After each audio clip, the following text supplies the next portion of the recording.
Okay. So I'm guessing we live. Okay. Yep, I guess we're live. Let's double check. Live. Right? Hi. On.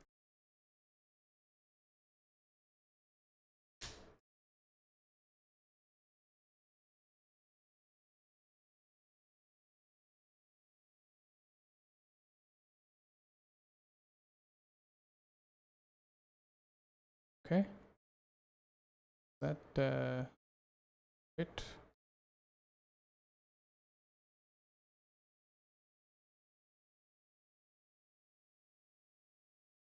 All right.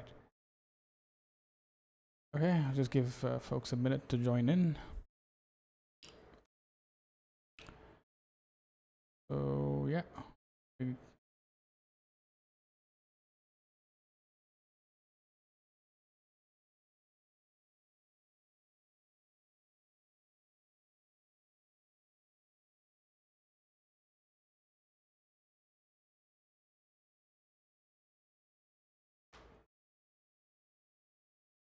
Okay. All right. So we got a few folks. So let's get started. Um, well, today's stream is no, we're not going to be writing a lot of code, or rather, we're not going to be writing any code. We are going to be exploring this project that I happened to come across, which is called Parsec. It's actually short for Platform Abstraction for Security. That's what Parsec is. And the reason we are looking at this is because it's sort of aligns with what we've been doing so far. We've been writing a bunch of different bare metal drivers or different secure elements. Now, Parsec sort of deals with the same thing. It's nothing but a portable, you can say, API or abstraction, or your platform's root of trust, or rather different hardware root of trusts. So let's just go to this their GitHub page and sort of read their README piece. This is the GitHub page. I hope you can see this. Let me just increase the font size. I hope the font size is good enough. Yeah. Okay. So Parsec is, basically this. The reason I happen to come across it is because it's written in Rust, which is good, obviously. So effectively, you know that we've been working on drivers, or rather bare metal drivers, for a number of different secure elements, from NXP, from Microchip, from STM, from a lot of different vendors. You can think of Parsec as something that allows that's something that's layering a common API on top of those drivers, so that you can access all of those hardware crypto primitives. In even put it in simple terms, any crypto element or secure element, or as you can see from this diagram over here, it says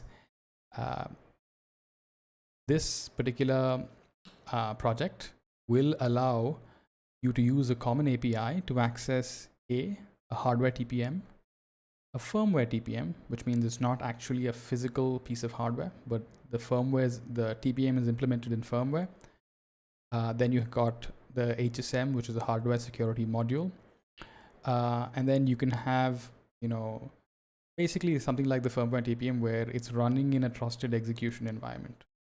So all in all, whatever security hardware or software is available to you on a system, if we can provide a common abstraction for it, we would technically be able to leverage write applications that don't need to worry about the low level details, etc. So that's kind of what Parsec deals with over here. Yeah, so as the name suggests, Parsec is the platform abstraction for security. Obviously, it's open source. It's Apache licensed, as far as I can think. That's good. And think of it as providing a common API for hardware security, specifically when I'm talking about hardware security, let's think about key storage, that's private key storage, as well as crypto operations, things like hashing, signing, encryption, etc. Yeah, the idea is you're decoupling your applications from the low-level details that are required to interface with any of these hardware elements or software elements that could get quite complicated. All right. Okay. So, how does this? How are they doing it? There's no magic over here, at least from what I understand from my initial read. I haven't managed to actually go ahead and implement, let's say, my own Parsec client or something like that. I think that's one of the next steps that I should be doing. But just so that we get to go over this. So let's just read the documentation over here. It's a portable interface to your platform's root of trust in order to manage your keys and cryptographic operations without having that specific knowledge that you need of the hardware. So when we're writing our bare metal driver, let's just pull up one of the prototypes that we've written. So let me just yeah. So I think this font size is good enough. Oh wait, this is not what we want. So,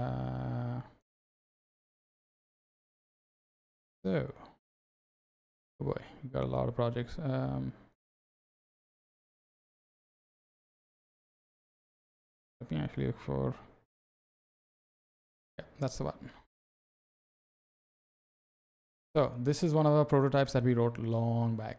Just the first ones that we've written.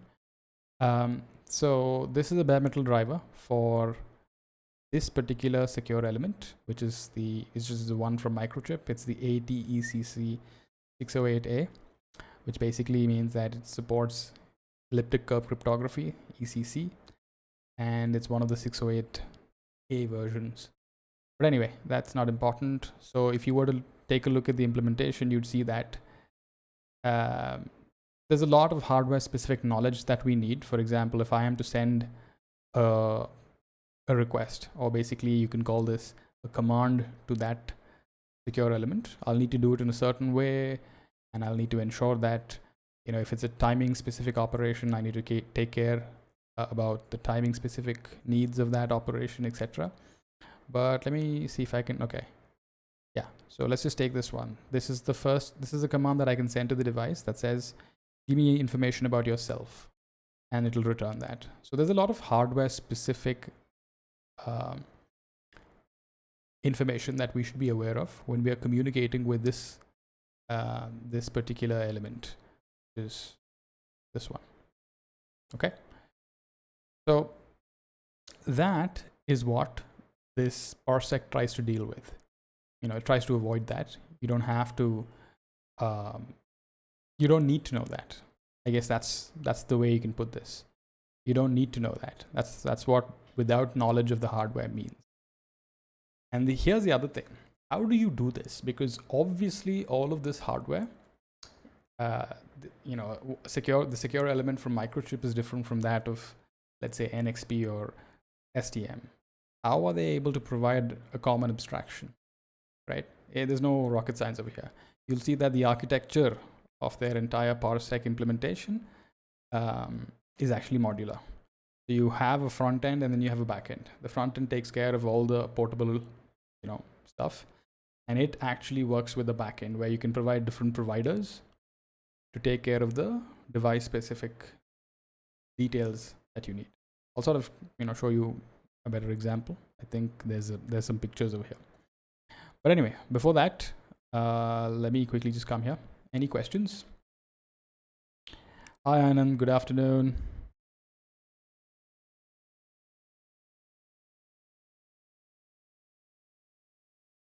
Okay, so any questions on this part? Well, basically this is the most important piece. It's a portable interface. You're creating a portable abstraction for any root of trust, hardware or software, right? And that's a very, very interesting thing, which I guess will be very helpful to us, considering that we are also building a very modular set of building blocks for security. This would be, I just happened to land on this particular project. I think this will make a lot of sense. Right. Okay, cool. Not yet. So there's some more information about what the project, what are the kinds of abstraction, what are the principles, or rather what the value proposition of this project is. We can go through all of that. The other thing is, I also wanted to look at who's using this stuff. All right. And who's using this stuff? Let's just go to that link. You've got these guys. So ARM, I guess, is predominantly driving this. So all of these guys are the ones that are contributing to the project. And I believe there are some companies that are already using this particular project. In what form, I'm not sure, but happening. So I see NXP over here. Good. Okay. And then the license is also Apache 2.0. That works. Perfectly works for us. Not BSD or some crap. All right. So that's good. Now let's look at the documentation, which is what I've got here. So they've got a nice little book, much along the lines of any Rust book, or rather any Rust project related book. So you can go through the details over here. They've got user level documentation. They've got, so basically they divided the API documentation, or rather the implementations documentation, into two parts. One for folks who are going to develop the client, and one for folks who want to, sort of contribute to the service. They have this client and this service thing. I'll sort of show you what that looks like. Hopefully I can find an image that they put up over here. Okay, we just increase the font size. Right. Okay. The overview.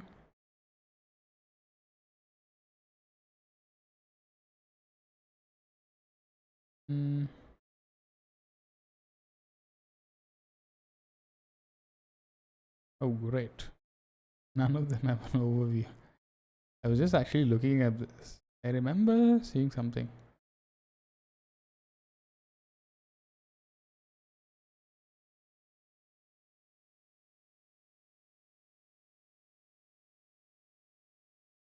Let's look at it this way.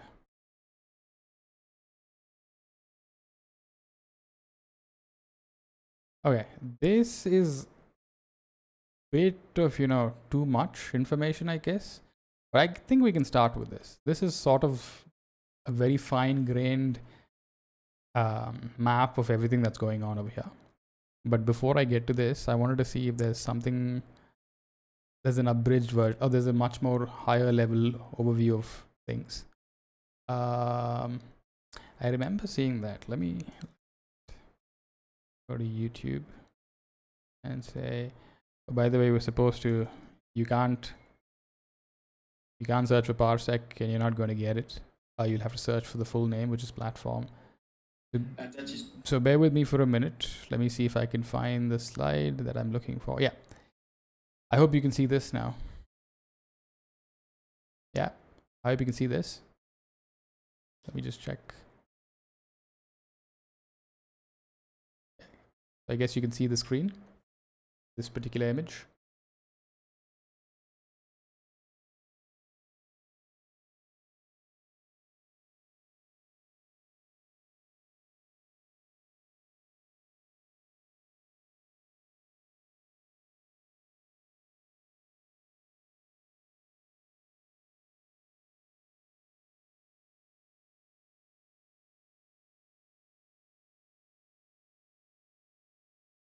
Oh yeah, okay, cool. All right, so if you see this, you've got a client. Clients of what we can build, all right? And then you've got this thing called the service. Think of that as the server. Basically, there's an IPC protocol that I'll sort of walk you through that. That's the most important thing that we need to know. It's an IPC protocol that they use for the client to communicate with the service. And the service is the one that's actually doing all the abstraction. This is a TPM chip. I'll give you a provider implementation. I'll give you some implementation. Think of that as a driver.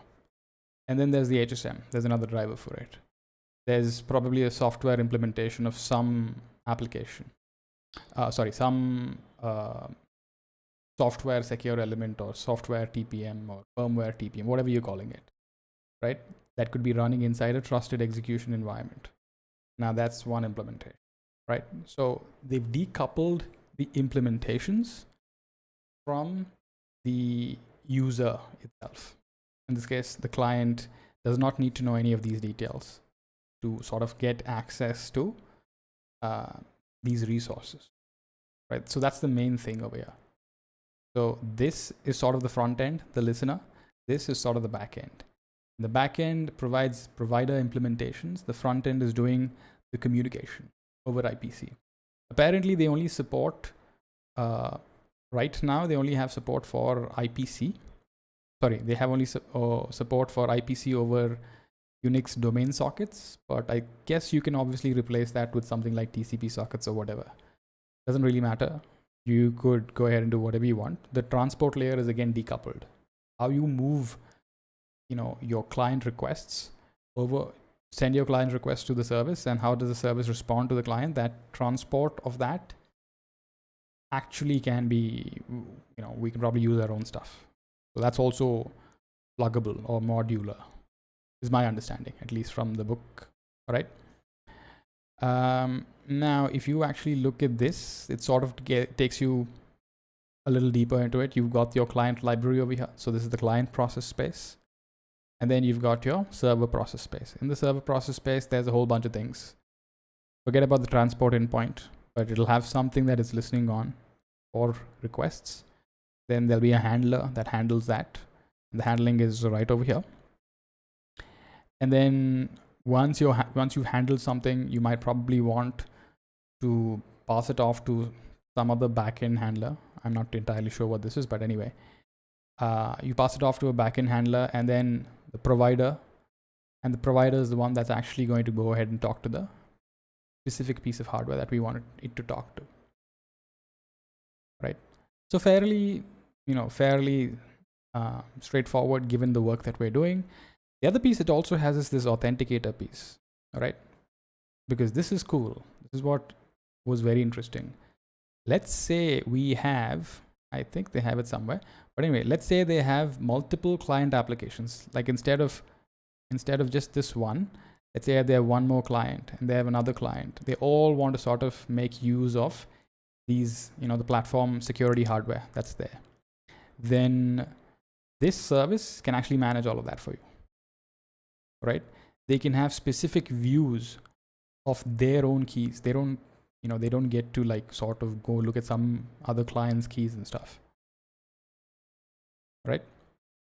Makes sense, right? Does that make sense?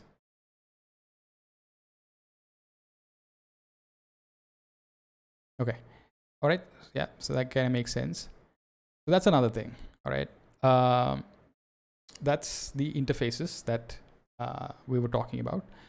Obviously, we can go look at the source code of the service itself. We can look at pretty much converters, providers, key managers, all of that. I'm not going to dive into all of that. Let's actually get to look at a simple, a simple view of what this wire protocol is going to be. Because that was what was interesting. How do you actually provide this? I was talking about this IPC thing, this wire protocol. What is that based on? How did you actually come up with that is my question. So that apparently what they've done is, let's go up. If you see, they've got very good documentation. It's pretty, it's sufficient and it's enough to sort of get you started, I guess, at least from the look of it. So it's very simple. Let me just scroll to the bottom. The wire protocol is, where's that? This header. I hope you can see this header. Anyway, it's got, let me just zoom in a bit. Okay, it's got this magic number, header size, version, blah, blah, blah. You can pretty much think of this as a Rust boot header for various reasons. But the important thing is it's got this thing called the opcode, which tells you what kind of operation, right? It's a 4-byte opcode. And then there's also the status, field. So they've got a bunch of fields in the header. This is fixed. This is defined. They've defined the specification. This is not something that is, standardized or in any way. This is their own header, like we've done. What they've all, like, if you look at the request, that's going to go from a client application. You add the header, then you've got the variable length body, and then you also add this authentication piece. The authentication piece is the one that you'd use when you have multiple clients or multiple tenants that are trying to make use of the platform security hardware. You'd use that. And then the other thing is the entire request body, apart from the header, is basically protobuf. It's protocol buffers is what they're using as for serialization and deserialization. The entire payload that's going to go as a request is completely a binary protocol, right? That makes sense because that's more efficient and that's faster, but it's also the case that it's much more precise. Obviously, you look at it because you're using protocol buffers and all. Anyway, that's the wire protocol, right? Makes sense. Any questions on that?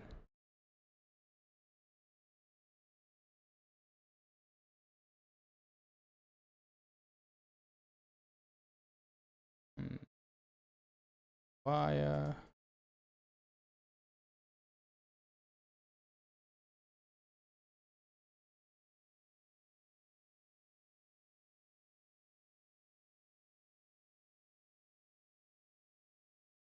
Okay. Yeah, so you can probably read the entire header over here. Got the magic number, the header size, the major version, minor, lots of stuff. Depending on, the header is a little bit more verbose. I guess the more verbose your header is, the more you can do with, the more your protocol can do for you. Kind of what we've seen. Okay. All right. So we just saw that. Now let's just look at some, if you want to write a new Parsec client, they've already written a bunch of them apparently. So you don't have to do it yourself. You can start testing this out. But in order to write your own client, you'll need to know what the wire protocol, what we've just seen, and you'll need to know the API overview. The API overview is right here. So if you click that, you'll know what are the opcodes. So they call inputs and outputs to the particular, think of it as a function, okay? Think of you calling an API as a function call. You're going to be passing some inputs and you're going to get an output. So those are called contracts over here. They call them input contracts and output contracts. Not at all complicated, but they wanted to go with contracts as the word. But anyway, there's also authentication involved. So there's a little more information that you can provide whenever you're making a request. Things like your identity, etc.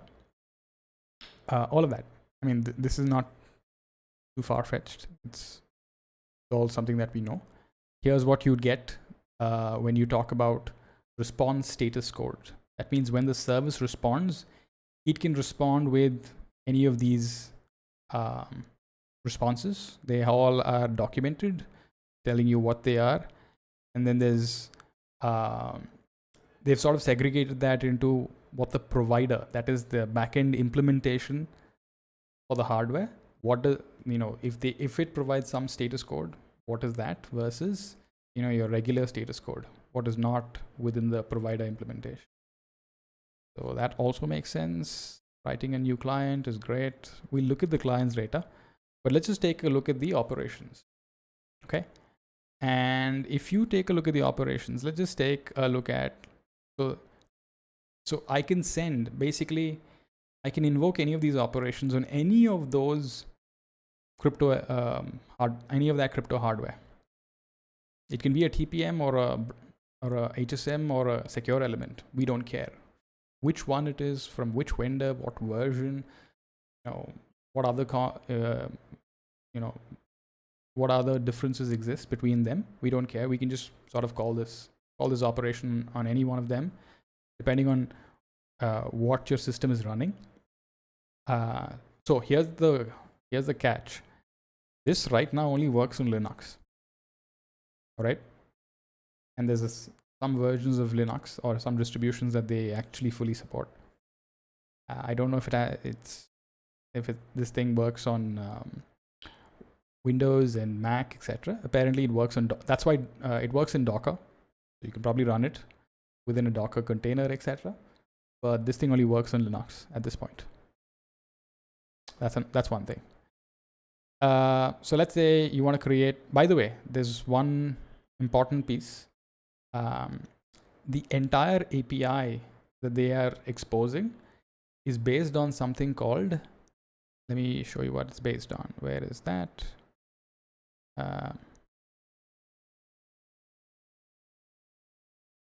It's in the introduction. Right. It's based on something called the platform security architecture. Now, platform security architecture, I believe, was something that ARM came out with, but a lot of people joined it and they're all working with it. It's the platform security architecture, as it suggests over here. Among many things, they have a reference implementation for what you can say, or how you can communicate with these secure elements and all of this. It sort of provides. So what they've done is they've done a lot of threat models, security, and basically a threat and risk assessment. They've looked at different, came up with hardware and firmware specifications and said, okay, here is a reference implementation for when you are adding hardware security components to your device or platform or whatever it is. That's what you can use. And then as part of that project, they came out with the PSA crypto API. What does that API do? It does these things, which we've been doing for a while now. Key provisioning and management, hashing, signing, message authentication codes, encryption that is both symmetric and asymmetric, key derivation, random number generation, all of that stuff. So they provide a standardized and well-designed, well thought of API for all of the security primitives, or rather all of the crypto primitives. That's what PSA provides.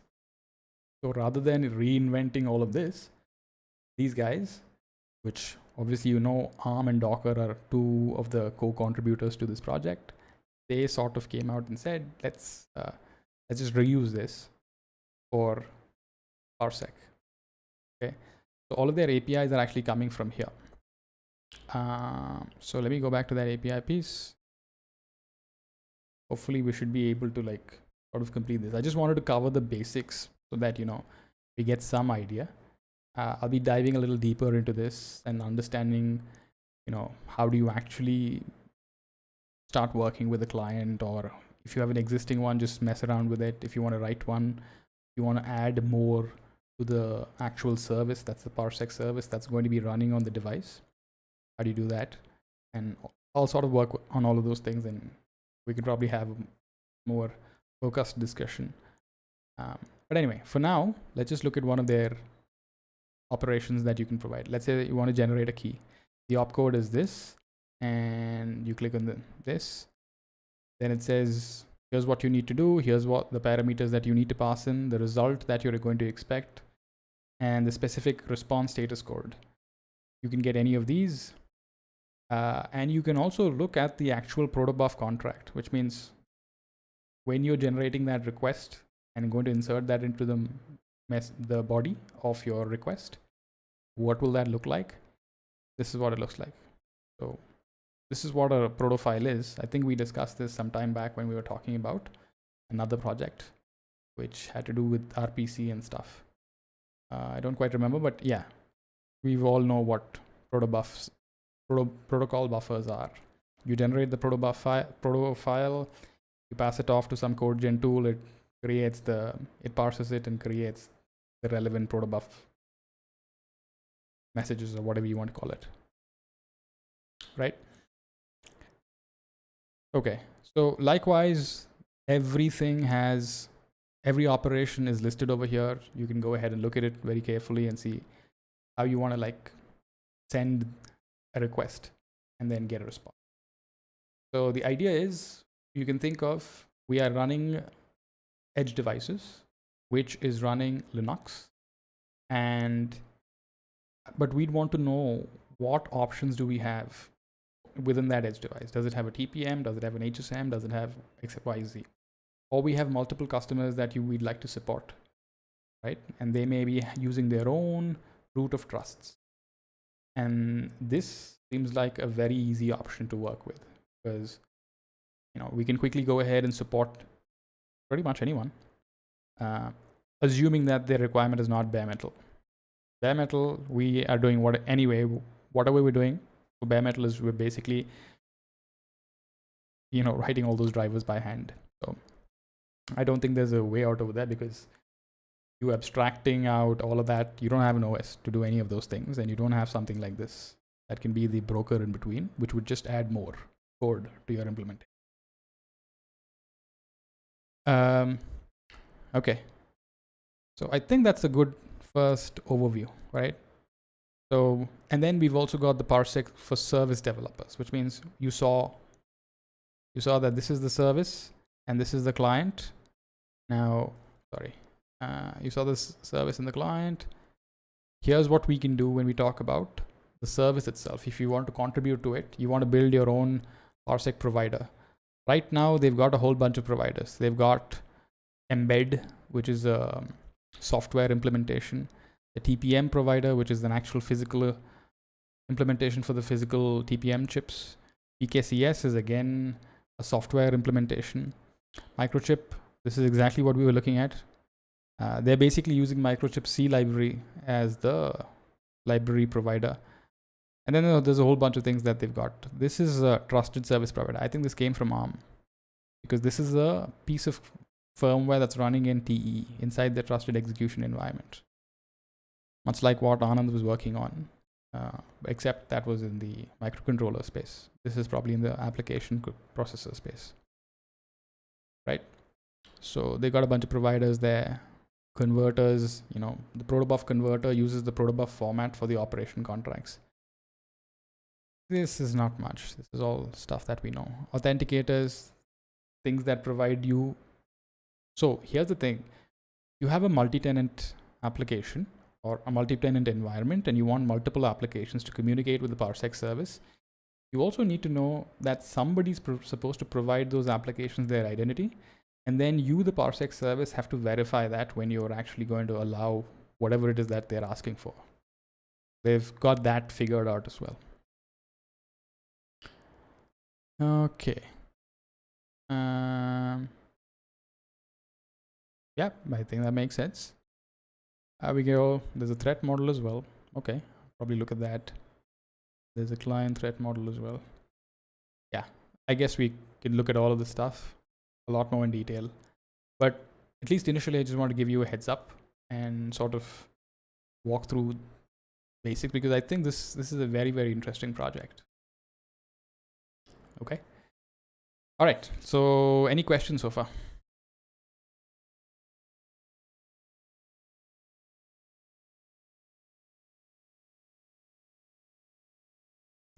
Yeah, Anand asking why a protocol will need to be secure, right? Not necessarily. That depends on, when you say secure, are you talking about, well, there's actually two parts to it. If you're talking about authentication, that's a separate piece. They've already baked that into their architecture. They are not providing any authentication. They're saying if you want to use any type of identity provider, etc., you can go ahead and use Parsec. Will work with any identity provider that you want to use. For example, if you take a look at this image, is that it's not here. Let me see if I can find it. Yeah. So I think they sort of listed it here. Right. Sorry about that. So if you see this, assume that these are applications, or these are your clients, your Parsec clients. That's they are going to go through the Parsec service to communicate with these, roots of trust. When they do that, they will need to be identified. If they have to be identified, somebody needs to provide an identity for them, right? So you can pick and choose your identity provider, and then the entire mediation or access control that happens within Parsec is using your identity provider that you chose. Okay. Now, apart from that, if you're talking about things like confidentiality, integrity, all of that, the transport layer can be on top of something like TLS, etc. For now, because it's within the same host system, I guess they're not worried about that. They're just using Unix domain sockets because it's just between two applications on the same system. So yeah, you don't need to establish like a TLS communication. Yeah. Aren't we adding more attack surface because we are adding more code base? Yeah, that is true. This is a lot more than what we've been doing. We've just been writing the bare metal driver, and then we say we call that. Obviously, that's lower in terms of the amount of code that you have to put together. That is correct. But here, the benefit is, as we saw in the beginning, when you do something like this, you get, you get these two. You get something that is portable, which means we can work with any customer to get them up and running on their own platforms without having to worry about reinventing everything from scratch for him. So portability is the first piece, and then usability. From any programming language, you can use it. Additionally, he's also talking about these as the value proposition. So everything is a trade-off. Obviously, your code size, Parsec, is much bigger. It is not going to fit on any bare metal environment. You're not going to be able to put, some intermediary in between like this on a bare metal environment because you don't have that kind of space. So yeah, that is true. There's also another question from Amida Maruruki. What are we streaming today? Yeah, we're almost done. We were talking about a particular open source project called Parsec. It's basically a project that is focused on, providing a platform, a completely common API for any kind of hardware security, or you can call it crypto hardware, a TPM chip, HSM, or secure elements, whatever it is. You don't have to worry about all the nitty-gritty details about that hardware. They're trying to provide a common API for all of that. So that's what we discussed today. All right. Yeah. Anand, I hope that sort of helps.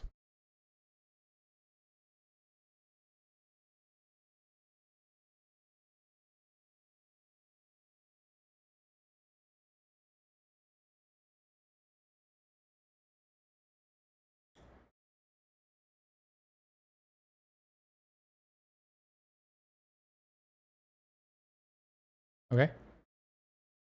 All right. So we just give. Are there any other questions?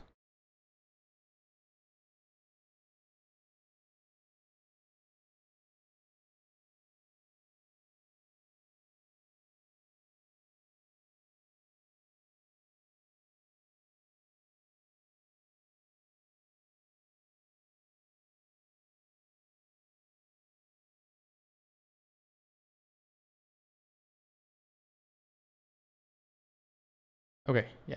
Thank you. Thank you, Amid Damaru. All right. So I guess that sort of helps, Anand, that sort of answers your question.